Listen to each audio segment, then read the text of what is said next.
She won't say it, but she feels deeply, and this is something that people overlook, often at their own peril.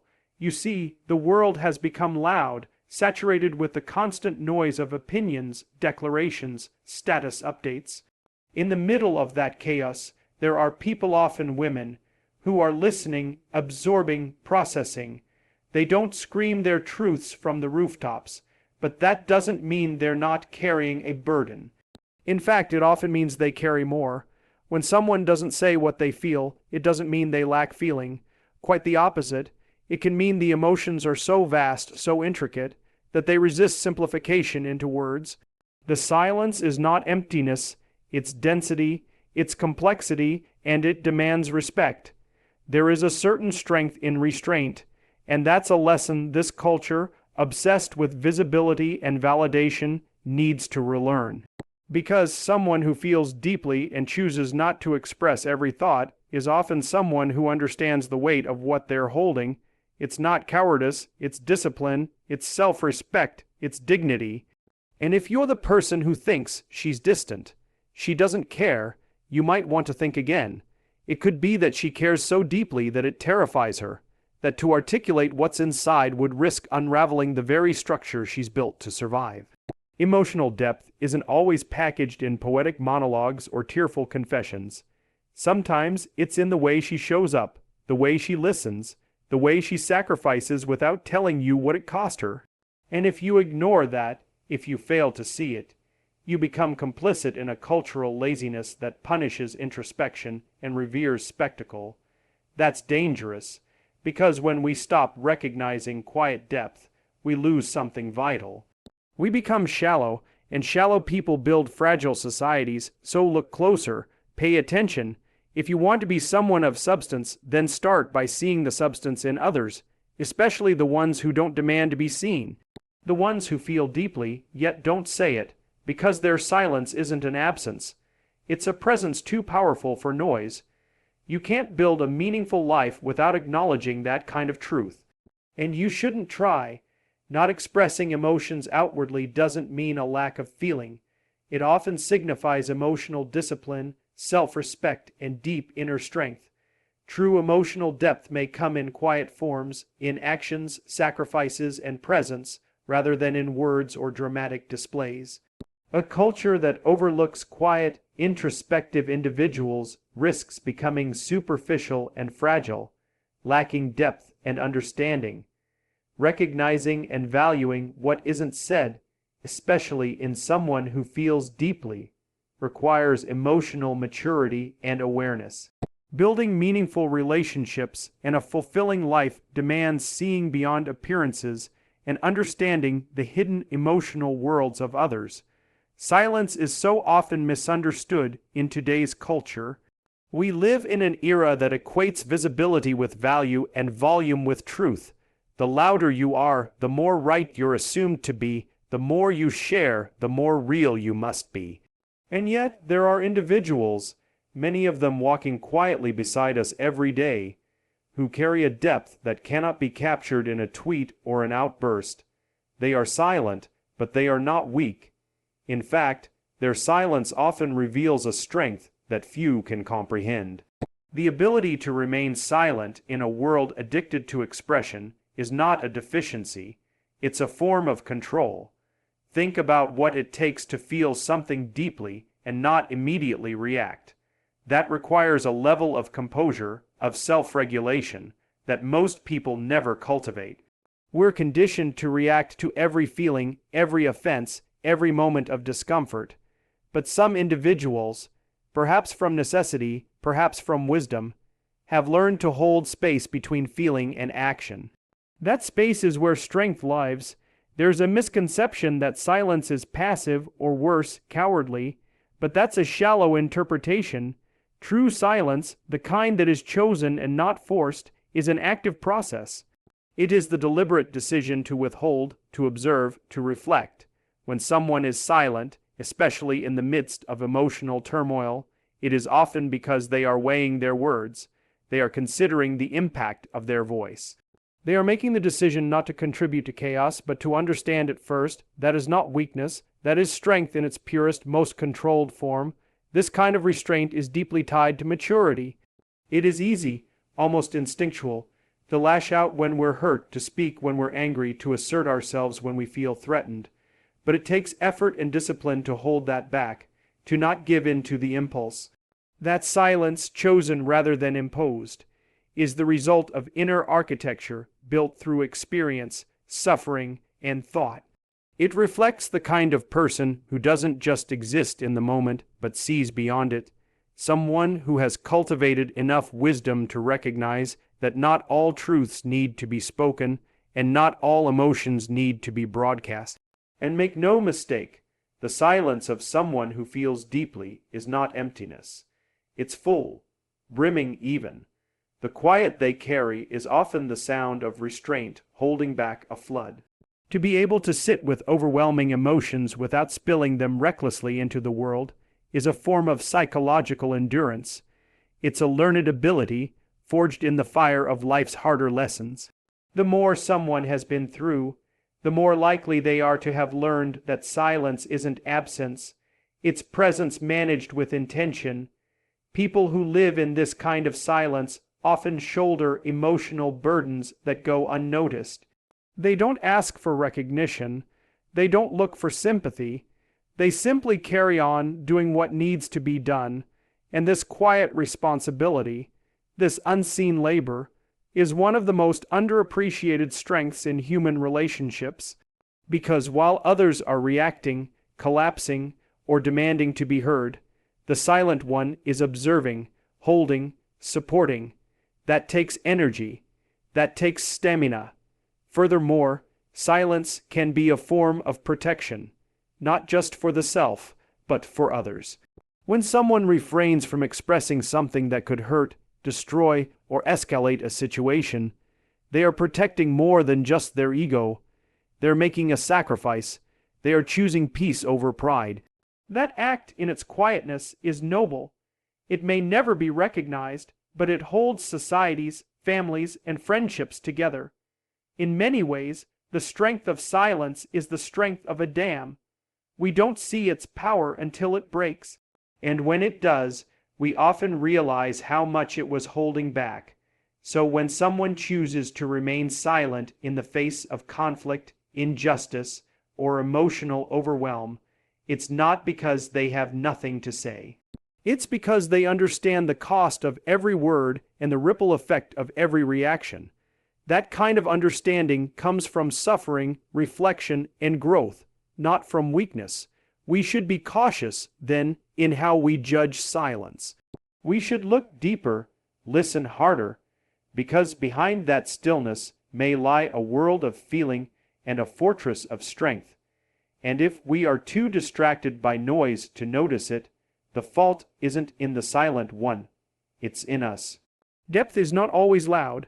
That's one of the hardest lessons to internalize in a society that rewards performance over substance. We're taught, often implicitly, that emotional depth is dramatic, that it looks like crying in public, yelling our truths, or publishing our pain for the world to see. We associate visibility with authenticity, but real depth, the kind forged in solitude, struggle, and thaw, rarely announces itself. It doesn't need to. It exists independently of the performance. It speaks quietly, not to the crowd, but to the soul. There are people whose presence carries a kind of weight, though they speak few words.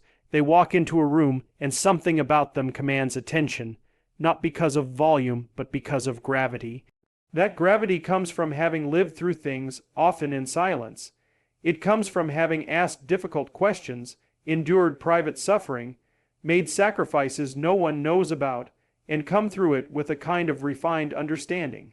They don't need to convince you of their value, they simply are. What we often mistake for simplicity in quiet people is actually a refined complexity. They've trimmed away the unnecessary. They don't need to speak every thought or perform every emotion because they've spent time examining those thoughts in solitude.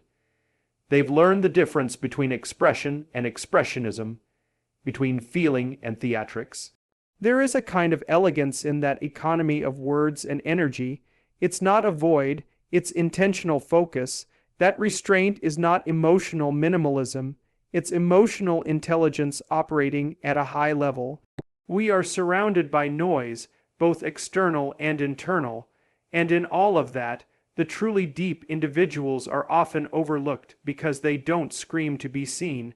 But depth isn't about being seen, it's about seeing. It's about perceiving reality in its layered complexity. A person with emotional depth isn't necessarily going to tell you how much they care, they're going to show it, in the smallest, most consistent, and often invisible ways. They'll notice what others miss. They'll remember the things you thought no one caught. They'll hold space for emotions you haven't yet named. There's a humility in deep people that often conceals their depth. They're aware of how much they don't know, and that very awareness makes them cautious about dominating conversations or asserting untested opinions. They listen more than they speak. They observe more than they react. That silence isn't an absence of passion. It's the patience required to understand before responding. In a culture obsessed with immediacy, that patience can be misread as disengagement. But it's anything but. It's the slow burn of someone who is processing at a level that is deeper, slower, and more profound than most people care to explore. When someone feels deeply, their emotions don't need to explode. They can seep, permeate, and saturate their every action. They may not cry at the right moments or raise their voice when the script says they should, but they are moved, affected, and shaped all the same. Perhaps even more so, because the internalization of emotion can create more lasting impact than the expression of it. Some people hold sorrow, love, joy, and fear in their very posture, in their gaze, in the way they breathe when the room falls quiet. But we miss it because we're conditioned to look for fireworks instead of embers. And we should ask ourselves, what is the value of loudness when it comes without thought? What does it mean to shout feelings that haven't been processed? There's something dangerous in our elevation of performative depth, when pain is romanticized, when outrage is rewarded, when vulnerability becomes spectacle. That's not the same as true depth. Real depth doesn't need an audience. It needs truth, time, and space. Some of the most profound acts of love are done without witnesses. Some of the deepest griefs are carried without a word. Some of the most powerful transformations happen in silence. And if we're not careful, if we only look for meaning in the dramatic, we'll miss those quiet miracles entirely. We'll overlook the ones who are doing the real work beneath the surface. To recognize depth that isn't loud requires depth in ourselves. It asks us to slow down, to listen better, to sit with silence instead of rushing to fill it. It asks us to value quality over spectacle, stillness over noise, and to be brave enough to confront the quiet truths that often speak the loudest. Misunderstanding quietness is one of the most common and costly errors in human interaction. People often equate quiet with weakness, indifference, or confusion, but that assumption reveals more about the observer than the quiet person. When we fail to understand the value of quietness, we slip into a mode of shallow thinking, a mode that prioritizes appearance over depth, noise over insight, and immediacy over contemplation. This isn't just a social misstep. It's a failure of perception that limits our relationships, our judgments, and even our ability to grow intellectually and emotionally. There's a deep discomfort people feel around silence. It's awkward, uncertain, and ambiguous. That's why we tend to fill it quickly, with chatter, assumptions, or conclusions. But when we rush to interpret silence without truly observing the person behind it, we substitute curiosity with projection. We assume the quiet person is uninformed, timid, or detached, when in reality they may be processing, observing, or choosing their response with care. That kind of pause, one born out of discernment rather than fear, is a mark of depth, not deficiency. And when we fail to see that, we show our own lack of depth. This shallow mode of thinking reveals itself in countless subtle ways. Dismissing someone who doesn't speak often in a group setting, underestimating the person who isn't first to voice an opinion, overlooking those who observe instead of react. In doing so, we elevate superficial traits, confidence, assertiveness, volume over substance, but there is no necessary correlation between how much someone speaks and how much they know, or how deeply they feel. Often, it is the person who speaks less who is listening more, learning more, and thinking more critically. The consequences of misunderstanding quietness are far-reaching. In professional settings, it leads to overlooking some of the most thoughtful minds simply because they don't dominate the conversation. In relationships, it creates emotional gaps where one person's silence is mistaken for disinterest, when in truth it may be rooted in caution, reflection, or even love.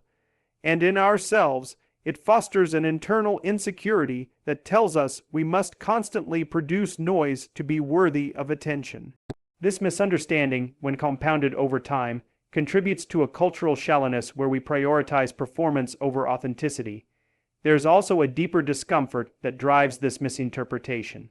Quietness threatens people because it cannot be easily categorized. It's ambiguous, and ambiguity forces us to sit with uncertainty. People prefer predictable scripts. They want to know if you're for them or against them, intelligent or uninformed, strong or weak. But the quiet person defies binary judgments. Their silence can't be decoded on demand. It holds something unknown, and in a world addicted to clarity and control, that unknown feels dangerous. So rather than engage with the uncertainty, we dismiss it. That dismissal is a defense mechanism, but it's one that costs us insight and connection. We need to remember that true thinking requires quiet, creativity, understanding, problem solving. These all occur in spaces where noise is temporarily set aside. So when someone chooses quietness, they may be operating in that space, cultivating a response that isn't reactive but meaningful. Shallow thinking, on the other hand, is reactive by nature. It seeks answers now, it avoids reflection, and it resists complexity. It assumes that if something isn't said, it doesn't exist. But human depth doesn't work that way. Feelings, thoughts, and insights often take time to surface, and when they do, they come with more precision and integrity than anything shouted in haste. Misunderstanding quietness isn't just about missing what someone else has to offer. It's about failing to cultivate the kind of stillness that makes depth possible in the first place. When we devalue quiet people, we inadvertently train ourselves to fear our own silence. We stop listening inwardly. We become uncomfortable with our own complexity. And from that place, our thinking becomes increasingly one-dimensional. We crave certainty, speed, and stimulation. But none of those things help us grow.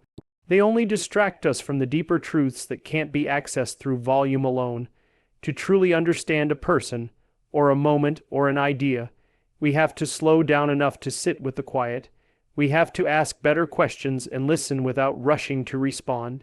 That's not easy, it takes effort, but without it we remain stuck in a shallow loop, missing the fullness of the people around us and the potential within ourselves.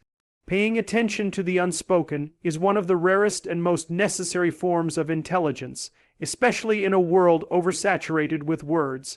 So much of what matters in human connection, loyalty, love, disappointment, struggle often happens outside of language.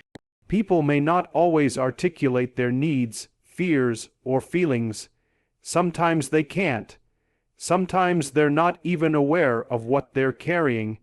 And if we rely only on what's said, we'll miss the deeper reality that exists underneath. The unspoken holds truths that are just as real, just as powerful, and sometimes even more revealing than what's verbalized. Many people are not loud about their emotions. They've learned, either through experience or temperament, to internalize rather than broadcast. And that doesn't mean they don't feel. It often means they feel more than they know how to manage publicly. The quiet sigh when no one is watching, the subtle change in posture, the way they suddenly grow silent in a conversation where they were previously engaged, these are signals. Not accidents, but you have to be paying attention to catch them. If you assume that silence means everything is fine, you're not seeing the full picture. Silence, hesitation, withdrawal. These are sometimes the clearest indicators that something is wrong. Part of the challenge is that most people are not trained to notice.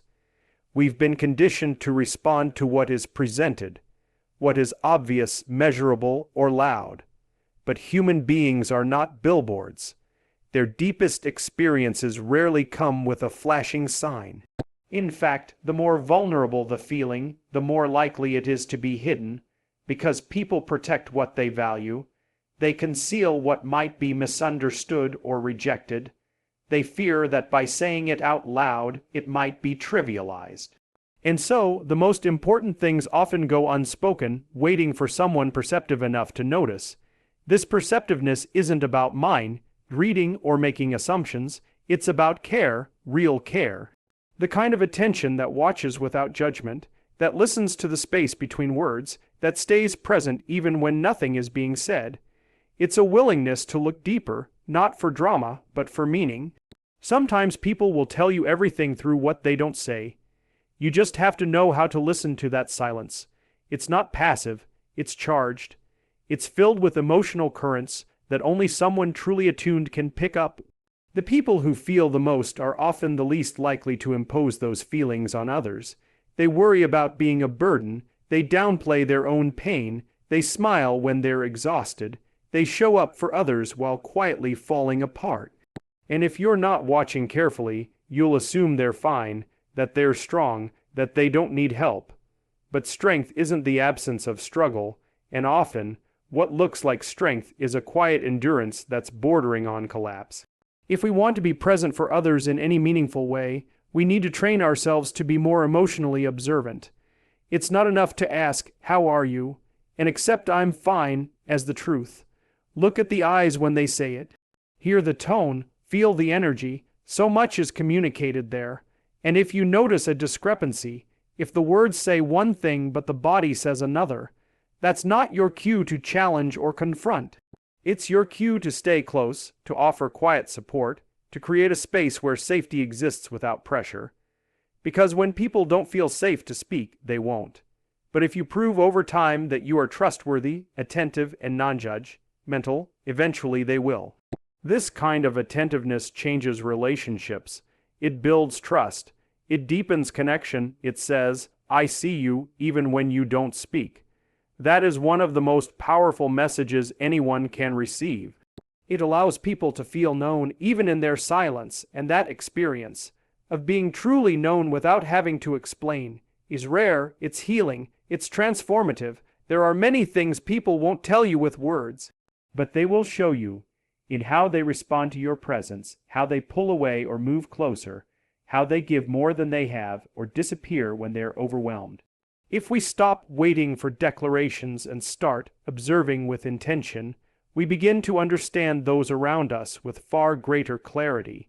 And in that understanding, we find our way to real empathy, not just the kind that nods along to words, but the kind that sees what lies beneath them.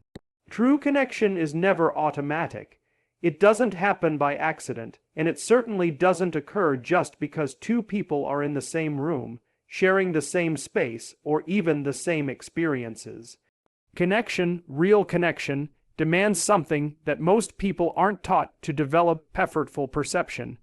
It requires you to look beyond the surface, to listen beyond the noise, to sense what isn't immediately available. That kind of attention isn't casual. It's deliberate, focused, and often uncomfortable. But without it, relationships stay shallow, and people remain strangers to one another, even in long-term proximity. Effortful perception means you actively choose to see someone, not just as they appear in passing, not just as they present themselves socially, but as they are underneath all of that. It's easy to get caught up in the version of someone that's convenient or familiar. But that's not seeing, that's projecting. Seeing in the real sense takes work. It means noticing inconsistencies, catching subtleties, recognizing the gap between what someone says and what they might actually be feeling. It means resisting the temptation to flatten someone into a simple narrative and instead embracing their complexity, even when it's inconvenient. There's an illusion that closeness comes from time spent or words exchanged, but that's only part of the picture. Two people can speak every day and still not be known to each other. They can go through all the motions, talking, texting, smiling, asking questions, and still be emotionally distant because the effort to truly perceive isn't there. It's not about volume, it's about depth. You can know someone's favorite color, their routine, their opinions, and still not understand who they are when they're afraid, what breaks their heart, what they won't let themselves say out loud. Getting there requires work. It requires looking past what is easy to grasp. Effortful perception is not always welcomed because to truly perceive someone often means confronting the discomfort they carry, and perhaps even your own.